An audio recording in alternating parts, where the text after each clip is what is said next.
তো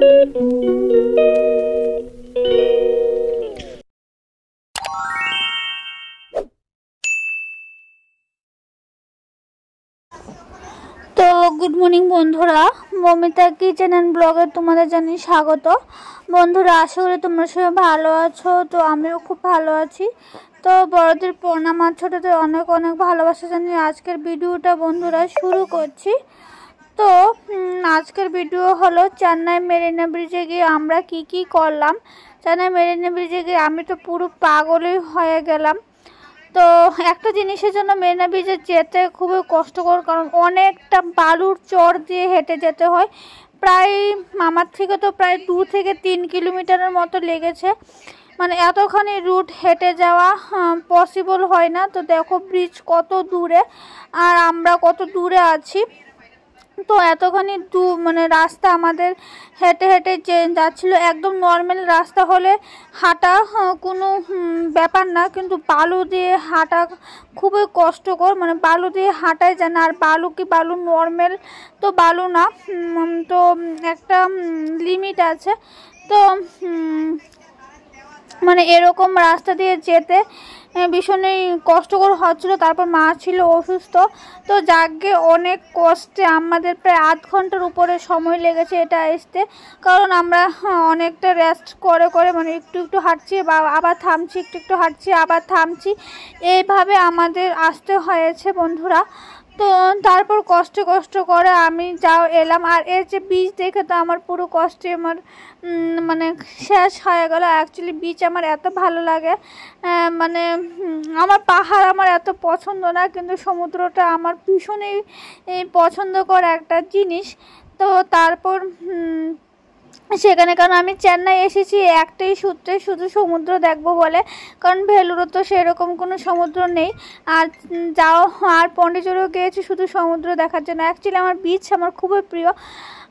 তো চলো বিচ তোমরা দেখতে থাকো কন্টিনিউ। অ্যাকচুয়ালি মেরিনা বিচে আমি আগেও এসেছিলাম, কিন্তু তখন আমি টুকটাক ঝিনুক বা করিডোরি এসব যা আছে এগুলি কিন্তু সমুদ্রের মধ্যে পেয়েছিলাম, কিন্তু এবার আমি সেরকম কিছু পাইনি। আমার জলটা একদম যদি প্লেন থাকে ভাল লাগে না।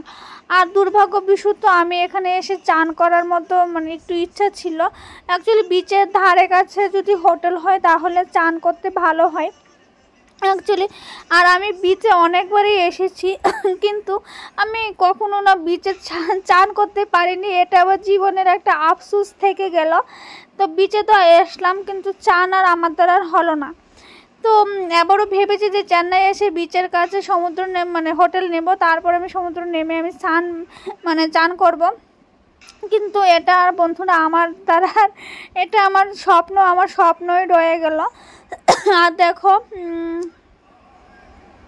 পুরো মানুষ এখানে সবাই যারা বাকিরা আছে তারা সবাই এখানে ফটো তুলছে, কেউ চান করছে। আর ঢেউ দেখছো, ঢেউ কিন্তু অনেক জোরে ঢেউ আসছে, প্রচুর জোরে জোয়ার আসছে, মানে দেখে খুবই টান লাগছে। আর বন্ধুরা, আমাদের ত্রিপুরা রাজ্যের সব মানুষের মন মানসিকতাও ভীষণই খারাপ, কারণ আমাদের বন্যা আমাদের পুরো ত্রিপুরার সব কিছু ভাসিয়ে নিয়ে গেল। মানে 2024 সালে আমাদের এত বড় ভয়, এত বড় মানে জিনিসটা হবে আমরা স্বপ্নেও কখনো ভাবিনি, কারণ আমরা ছোট থেকে বড় হয়েছি। মানে আমাদের বাড়ি অনেকটা উঁচু, তো তারপরও আমাদের যে বাড়ির নিচ অবধি আমাদের পুরো জল এসে গেছে। এখানে কখনো জল আসে না, মানে এখানে জল আসা মানে আমাদের বিশালগড় পুরোই ডুবে যাওয়া।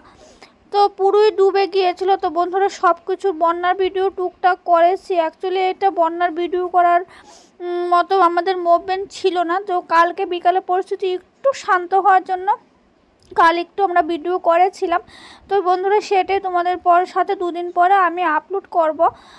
তো বন্ধুরা, সবাই প্রে করেছো, তার জন্য ত্রিপুরা আগের মতো একটু স্বাভাবিক হয়েছে। তো 2 দিন আমি সেই কারণে তোমাদের সামনে কোনো ভিডিও শেয়ার করতে পারিনি। তো তারপর বন্ধুরা দেখো, আমি চলে যাচ্ছি এখন বিচের ধারে।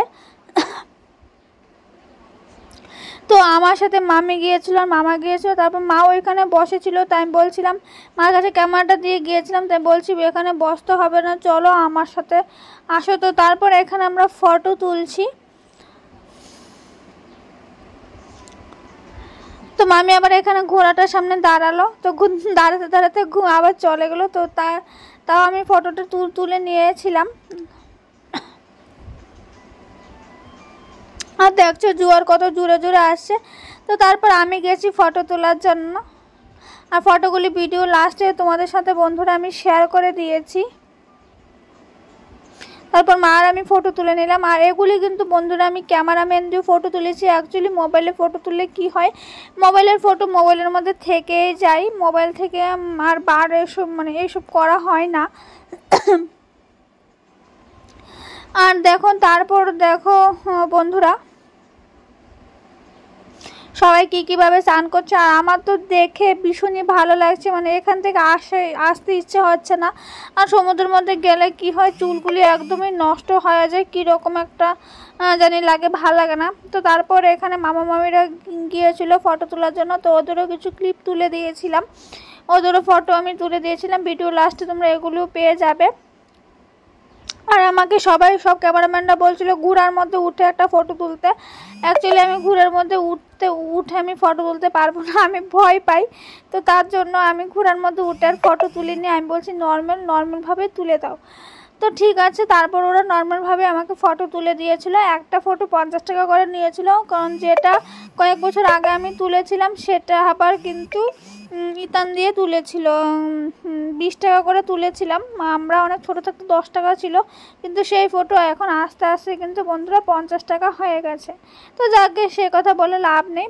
তো বন্ধুরা আমার পরিবারে যদি তোমরা নতুন সদস্য হয়ে থাকো অবশ্যই কিন্তু আমার চ্যানেলটা কিন্তু সাবস্ক্রাইব করে দিও। আর সাবস্ক্রাইব করে বন্ধুরা অবশ্যই কিন্তু বেল আইকনে প্রেস করে দিও, তাহলে বন্ধুরা আমি ভিডিও দেওয়ার সাথে সাথে তোমাদের কাছে কিন্তু নোটিফিকেশান চলে যাবে। আর বন্ধুরা আমার এই ভিডিওটি যদি তোমাদের ভালো লেগে থাকে অবশ্যই কিন্তু একটা লাইক করে দিও। তোমাদের একটি লাইক আমার কিন্তু পরবর্তী ভিডিও বানানোর জন্য কিন্তু অনেকটা কিন্তু উৎসাহ যোগায়। তোমাদের একটি লাইকে আমি পরবর্তী ভিডিও বানানোর জন্য অনেকটা আগ্রহ পাই, অনেকটা ভালো লাগে। আর বন্ধুরা আমার এই ভিডিওটি কে কোথা থেকে দেখছো অবশ্যই কিন্তু কমেন্ট সেকশনে কমেন্ট করে জানাতে ভুলো না, তাহলে আমিও বুঝতে পারবো যে আমার এই ভিডিওটা কে কোথা থেকে দেখতে পাচ্ছ। আর দেখো এখানে দেখো কত জল, কত ঢেউ। আমার তো এখান থেকে আসার একদমই ইচ্ছে হচ্ছে না, কিন্তু আসতে তো হবেই, কিছু করার নেই, বাড়ি তো ফিরতেই হবে। তো যাক, কি আর বলবো। তো সবাই এখানে চান করছে, অ্যাকচুয়ালি আমাদের কোনো রকম চানের কোনো ব্যবস্থাই ছিল না।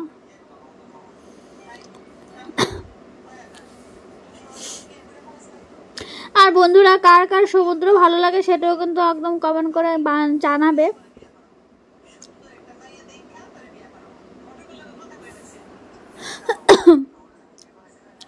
আর দেখো আমি কিন্তু এই শর্টগুলি প্রচুর ইনস্টাতে ছেড়েছি, আমার কিন্তু ইনস্টার নাম বা এফবি পেজের নাম সব কিন্তু একটা নেমেই, মমিতা কিচেন অ্যান্ড ব্লগ দিয়ে ইনস্টা পেয়ে যাবে, কিচেন অ্যান্ড ব্লগ দিয়ে কিন্তু এফবিও কিন্তু পেয়ে যাবে। তো তারপর আমরা সমুদ্র থেকে চলে যাচ্ছি, কিছু জিনিস কেনাকাটা করব, তো সেদিকে আমরা চলে যাচ্ছি। আর সেইখান থেকে দোকানটা অনেকটাই বড় ছিল, কিন্তু সেটা আমি তুলিনি, কারণ আবার সেই একই পথ আবার সেই বালুর চর দিয়ে আমাদের অনেকটা দূর অবধি যেতে হয়েছিল, কারণ বালুর চর দিয়ে এতটা যেতে পারবো না। তো সেখান থেকে আমি শাক কিনেছিলাম। আর দেখো শঙ্খগুলি বন্ধুরা দেখো কতটা সুন্দর। তো বন্ধুরা ভিডিওটি একদমই শেষের পথে চলে এসেছি। তো আজকের মতো ভিডিওটা বন্ধুরা এখানে শেষ করে দিলাম, ফিরে আসবো নতুন একটা দিন নতুন একটা ভিডিও নিয়ে। তো সবাই ভালো থেকো বন্ধুরা, সুস্থ থেকো, আবারও তোমাদের সামনে দেখা হবে নতুন একটা ভিডিওর মাধ্যমে নতুন একটা দিনে। সবাই ভালো থেকো, সুস্থ থেকো, টাটা।